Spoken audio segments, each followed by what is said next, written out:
नमस्कार. नागपुरी मेजवानी चॅनलवर मी पौर्णिमा तुमचं मनापासून स्वागत करते. आज आपण उन्हाळ्यातल्या वाळवणीच्या 2 रेसिपीज बघणार आहोत. त्यातली पहिली रेसिपी आहे सांडगी मिरचीची आणि दुसरी रेसिपी आहे भेंडवडीची. सर्वात आधी आपण सांडगी मिरचीची रेसिपी बघूया. सांडगी मिरचीसाठी मी 100 ग्रॅम मिरच्या घेतल्या आहेत. मिरच्यामधून फुगीर असलेल्या निवडायच्या.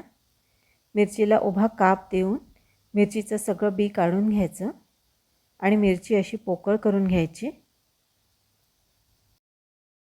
आता मिरचीत भरायचा मसाला करूया.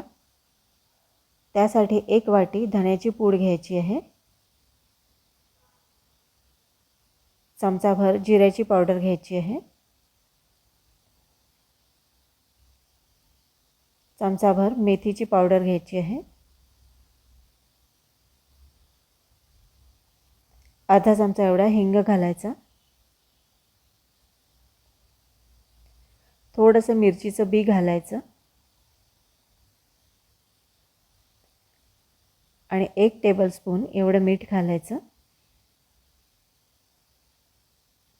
आणि सगळ्यात शेवटी लिंबाचा रस घालायचा.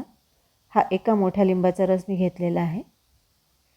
हे सगळं आता हाताने छान एकजीव होईपर्यंत मिक्स करायचं. मसाला व्यवस्थित मिक्स झाला की मिरच्या भरायला घ्यायच्या. हा मसाला मिरचीमध्ये थोडा दाबून दाबून भरायचा म्हणजे तो बाहेर निघत नाही. थोडं हलकं दाबून दाबून भरायचं आणि मिरची प्लेटमध्ये ठेवताना त्याची जी ओपन बाजू आहे ती वर ठेवायची म्हणजे मिरच्या लवकर सुकतात. मसाला असा दाबून भरला की तळताना तो अजिबात बाहेर पडत नाही. या मिरच्या वर्षभर अगदी सहज टिकतात. मसाल्यात आपण लिंबू रसाचा वापर केलेला आहे जो प्रिझर्वेटिव्हचं काम करतो आणि त्यामुळे मिरचीला कुबट वास अजिबात येत नाही. सगळ्या मिरच्या आता भरून झाल्या आहेत. या मिरच्यांवर एक पातळसर सुती कपडा झाकायचा म्हणजे त्यावर धूळ बसत नाही आणि या 4 दिवस अगदी कडक उन्हात व्यवस्थित सुकवून घ्यायच्या. 4 दिवस कडक उन्हात वाळवल्यावर या मिरच्या अशा दिसतात. तुम्ही बघा याचा मसाला अजिबात बाहेर पडत नाही आहे. या मिरच्या आता हवाबंद डब्यामध्ये व्यवस्थित पॅक करून ठेवायच्या आणि यांना ओला हात अजिबात लागू द्यायचा नाही म्हणजे याला कुबट वासही येत नाही आणि वर्षभर छान टिकतात. आता आपण भेंडवडीची रेसिपी पाहूया. भेंडवडीसाठी मी 1 पाव सुरती गवार घेतला आहे. तुम्ही कोणताही गवार वापरू शकता. गवार मात्र अगदी कोवळा आणि ताजा असला पाहिजे. भेंडीसुद्धा आपल्याला अगदी कोवळी घ्यायची आहे. मी इथे 1 पाव गवारीसाठी अर्धा पाव भेंडीचा वापर करणार आहे. आता गवार कापून घेऊया. गवारीची देठाकडची बाजू काढून टाकायची आणि त्याचे असे 2 तुकडे करायचे मधून. गवार आपल्याला खूप बारीक नाही करायची आहे कारण आपण ही मिक्सरला वाटणार आहोत. भेंडीची सुद्धा देठाकडची बाजू कापून टाकायची आणि असे मधून 2 तुकडे करायचे. अशा प्रकारे गवार आणि भेंडी पूर्ण कापून घ्यायची. गवार भेंडी आता पूर्ण कापून झाली आहे. सर्वात आधी गवार वाटून घेऊया. सगळी गवार आता मिक्सरच्या पॉटला घालायची आणि गवारीची अशी जाडसर अशी भरड करून घ्यायची आहे.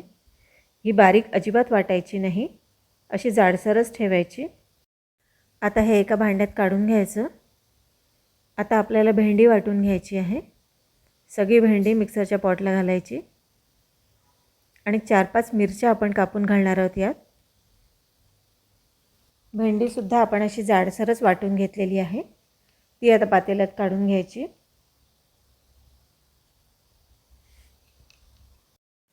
यात आता 1 टेबलस्पून एवढी धण्याची पावडर घालायची आहे.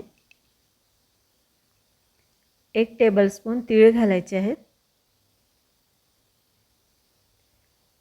चमचाभर जिरेपूड घालायची आहे. अर्धा चमचा मेथीची पूड घालायची आहे.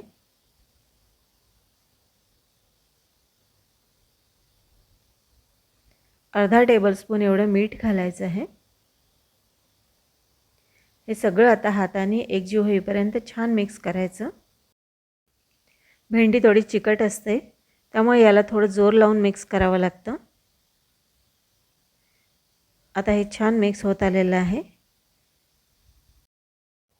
आता भेंडवड्या करून घेऊया. मी अशा छोट्या छोट्या आकाराच्या करणार आहे. तुम्हाला हवं असल्यास तुम्ही यापेक्षा थोडी मोठीही करू शकता. पण अशा छोट्या केल्या की त्या लवकर सुकतात आणि तळल्यावर आतून व्यवस्थित शिजतातही. सगळ्या भेंडवड्या करून झाल्या की मग त्यावर पातळसर कॉटनचा एक कपडा झाकायचा, म्हणजे त्यावर धूळ बसत नाही, आणि 4 ते 5 दिवस अगदी कडक उन्हात व्यवस्थित सुकवून घ्यायच्या. सुकल्यावर भेंडवडी साधारण अशी दिसते. ती आकाराने थोडी छोटी होते. या भेंडवड्या वर्षभर अगदी सहज टिकतात. फक्त याला ओला हात मात्र लागू द्यायचा नाही आणि अशा हवाबंद डब्यामध्ये या स्टोअर करून ठेवायच्या. आता भेंडवडी तळून बघूया. तेल हलकं गरम असतानाच भेंडवडी त्यात सोडायची. गॅसही अगदी मंद ठेवायचा, नाहीतर करपू शकते. तळत असताना भेंडवडी सारखी पलटत राहायची, म्हणजे ती सर्व बाजूनी व्यवस्थित तळली जाते.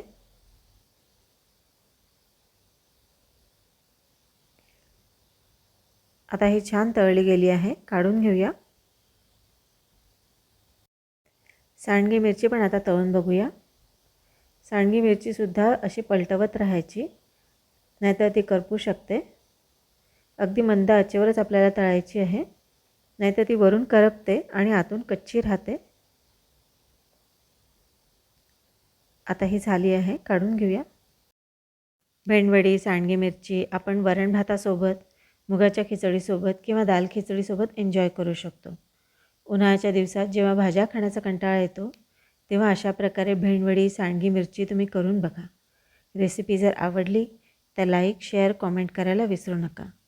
धन्यवाद.